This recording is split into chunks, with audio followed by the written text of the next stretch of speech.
Assalamualaikum warahmatullahi wabarakatuh. Halo anak-anak hebat, bagaimana kabar kalian hari ini? Semoga dalam keadaan sehat walafiat ya, dan tetap semangat untuk belajar. Di video kali ini, kita akan belajar bahasa Indonesia untuk kelas 4 sekolah dasar, bab 3, lihat sekitar, part 1. Materi ini sesuai dengan buku paket kurikulum Merdeka. Dengan mempelajari bab 3 ini, kalian diharapkan dapat 1. Menulis teks dengan struktur argumentasi. 2. Mengenal pemakaian awalan ber serta menggunakannya. Ketiga, menyampaikan petunjuk arah. Dan keempat, menuliskan teks dengan struktur deskripsi. Baiklah anak-anak, sekarang siap belajar ya. Di jalan raya, di terminal, di pasar, atau di tempat-tempat lainnya, kalian mungkin pernah melihat tanda atau lambang sebagai petunjuk. Ada tanda tempat pembuangan sampah, ada tanda tempat menyeberang, dan lainnya. Tanda atau lambang seperti ini disebut rambu-rambu. Semua orang harus memahami dan menaati rambu-rambu supaya semua berjalan dengan tertib demi kebaikan bersama. Gambar-gambar di bawah ini disebut rambu lalu lintas.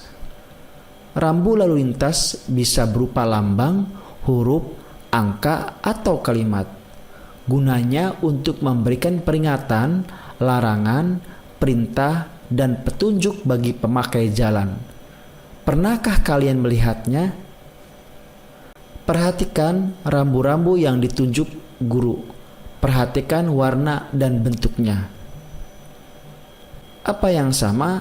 Yang sama ada 2 rambu berbentuk lingkaran dan 2 rambu berbentuk persegi panjang.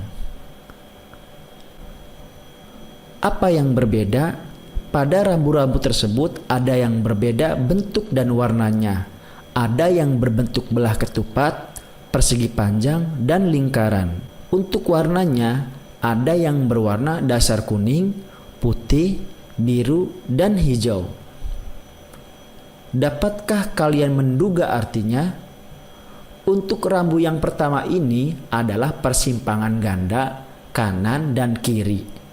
Rambu selanjutnya, larangan bagi kendaraan roda 4. Rambu selanjutnya adalah petunjuk tempat menyeberang pejalan kaki. Rambu selanjutnya, informasi arah menuju kota Bekasi dan Bogor. Dan rambu yang selanjutnya adalah batas akhir larangan kecepatan maksimal 50 km per jam. Selanjutnya kita lanjut. Arti warna dasar rambu-rambu lalu lintas. Biru, berbentuk persegi, berwarna dasar biru, lambang, huruf atau angka, dan kata-kata putih. Rambu ini berisi perintah wajib bagi pengguna jalan atau petunjuk lokasi. Misalnya, petunjuk tempat menyeberang untuk pejalan kaki atau tempat membuang sampah. Contohnya bisa dilihat pada gambar di samping. Merah, warna dasar putih dengan lingkaran merah, huruf atau angka berwarna hitam. Rambu ini bersifat larangan. Misalnya, dilarang parkir, dilarang belok kiri, dilarang masuk, dilarang berkecepatan tertentu, atau larangan lainnya. Contoh bisa dilihat gambar di samping. Kuning, berbentuk ketupat, warna dasar kuning dengan lambang, tulisan, atau gambar berwarna hitam. Rambu ini bersifat peringatan.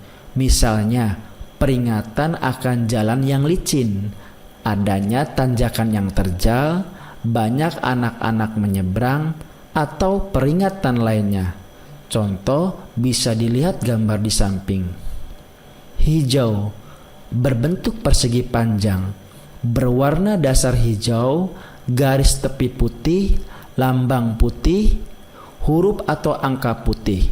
Rambu ini berisi informasi, misalnya informasi arah, jurusan, atau lokasi fasilitas umum. Contoh bisa dilihat gambar di samping. Putih biasanya berbentuk bulat dengan dasar berwarna putih. Tulisan putih bergaris luar hitam. Rambu ini menandai berakhirnya satu atau semua larangan. Misalnya, larangan melebihi kecepatan maksimum. Contoh bisa dilihat di gambar di samping. Lanjut kegiatan membaca anak-anak. Bacalah cerita di bawah ini bersama teman kalian yang berjudul Awas. Rudi berangkat lebih pagi. Kelompoknya piket. Hari ini mereka berbagi tugas. Tugas Rudi menyapu kelas. Aduh, lampu lalu lintas sudah berganti kuning. Rudi tahu dia harus bersiap-siap untuk berhenti. Rudi tidak sabar menunggu lampu lalu lintas di depannya berganti hijau. Rasanya sungguh lama. Sudah tidak ada kendaraan lagi dari sebelah kanan dan kiri. Jalan di depannya kosong. Ah, aman, pikir Rudi. Dia mengayuh pedal dan bersiap untuk melaju sekencang-kencangnya. Tiba-tiba, tet, bunyi klakson memekakan telinga.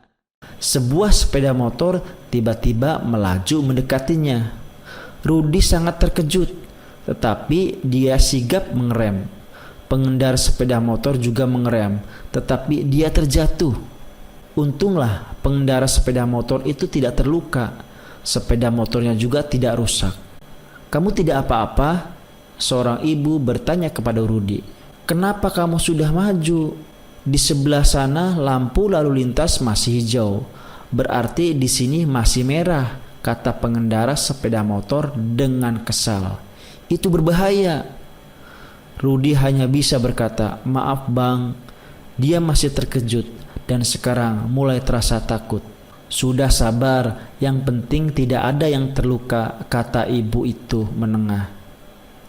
Kalian tidak pakai helm, itu juga berbahaya.